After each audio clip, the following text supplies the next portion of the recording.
Hai, aku Hifata. Malam ini aku akan membantumu untuk rileks sejenak, sehingga kamu dapat tertidur dengan merasakan kedamaian. Malam ini aku akan membacakan cerita pengantar tidur dari Kak Riko tentang dongeng Putri Senayan yang pandai. Posisikan tubuhmu dengan senyaman mungkin. Ambillah nafas yang dalam, dan saat kamu siap, aku akan memulainya. Tolong jangan dengarkan ini saat berkendara. Selamat mendengarkan. Dahulu kala, hiduplah Raja Ronas yang adil dan bijaksana. Ia memiliki seorang putri cantik bernama Senaya. Sejak kecil, Putri Senaya suka belajar dan membaca buku. Ia tumbuh menjadi putri yang cerdas. Putri Senaya memiliki 2 hewan peliharaan. Seekor anjing hutan besar bernama Argo, dan seekor kera kecil bernama Kima. Putri Senaya sangat menyayangi kedua hewan peliharaannya yang cerdas itu. Pada suatu hari, kerajaan mereka diserang oleh kerajaan lain. Kerajaan itu diperintah Pangeran Lorca yang bengis dan suka berperang. Karena jumlah pasukan Pangeran Lorca jauh lebih besar, Raja Ronas menderita kekalahan. Ia ditawan di sebuah gua yang gelap. Jalan menuju gua itu gelap dan berliku-liku. Di gua itu ada sekawan semut beracun dan 2 ekor kera besar yang buas. Tidak seorang pun bisa keluar dengan selamat bila sudah masuk ke gua itu. Pangeran Lorca yang jahat terpesona dengan kecantikan Putri Senaya. Ia ingin memperistri Putri Senaya. Tentu saja Putri Senaya tak mau. Tapi ia harus mencari akal untuk menolaknya. Sebab jika langsung menolak, Pangeran Lorca tentu akan membunuhnya. Pangeran Lorca tentu akan membunuh Putri Senaya jika menolak permintaannya. Putri Senaya akhirnya berkata, "Pangeran Lorca, aku tahu kau sangat pemberani dan pandai." Hahaha, tentu saja. Aku pangeran terhebat di dunia. Itu sebabnya kau harus menjadi istriku, kata Pangeran Lorca congkak. Tentu saja pangeran, tapi syaratnya Anda harus membesarkan ayah saya dulu. Harus Anda sendiri, tanpa bantuan prajurit, ujar Putri Senaya cerdik. Hahaha, itu syarat yang mudah.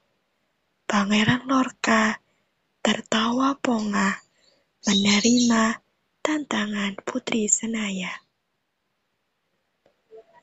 Keesokan harinya, Pangeran Lorca berangkat menuju gua itu. Ia membawa benang yang sangat panjang dan senjata untuk membunuh kera yang buas. Ia memakai sepatu dan karet agar langkahnya tak terdengar. Putri Senaya yang ikut bersamanya membawa sekantong madu di tangannya. Ketika Pangeran Lorca memasuki gua, diam-diam Putri Senaya mengoleskan beberapa tetes madu ke baju Pangeran Lorca. Pangeran Lorca masuk ke gua sambil mengulurkan benang yang diikat ke pohon. Dengan demikian, ia tidak akan tersesat dan bisa keluar dari gua. Itu pikirnya. Setelah beberapa lama, Putri Senaya memotong benang tersebut lalu kembali ke istana. Di dalam gua, Pangeran Lorca tidak sadar benang yang dibawanya sudah putus. Ketika melewati sarang semut ganas, ia berjalan pelan-pelan agar tidak mengganggunya. Sepatu karetnya tidak menimbulkan bunyi saat melangkah. Tetapi rupanya semut-semut itu mencium bau madu yang dioleskan di bajunya. Semut-semut itu langsung menyerbu Pangeran Lorca.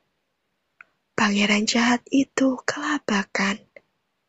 Ia lari tunggang-langgang mencari jalan keluar.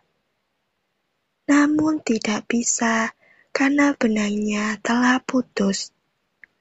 Sementara itu, semut-semut terus mengikutinya. Setelah beberapa saat, Pangeran Lorca akhirnya menemukan jalan keluar. Namun ia sudah sangat lusuh dan malu. Pangeran Lorca akhirnya pergi ke tempat yang jauh dan tak berani kembali lagi. Putri Senaya menunggu di istana. Keesokan harinya, Pangeran Lorca tidak kembali. Putri Senaya yakin pangeran itu telah jera dan malu untuk kembali. Ia pun berangkat ke gua bersama Argo dan Kima. Putri Senaya membawa 2 kantung gula, 2 sisir pisang, serikat anggur, dan sedikit minyak tanah. Sebelum memasuki gua, Putri Senaya membasahi ujung gaunnya yang panjang dengan minyak tanah. Waktu ia berjalan ke gua, ujung gaun itu menyentuh lantai gua dan meninggalkan bau minyak tanah. Argo dan Kima mengikuti langkahnya.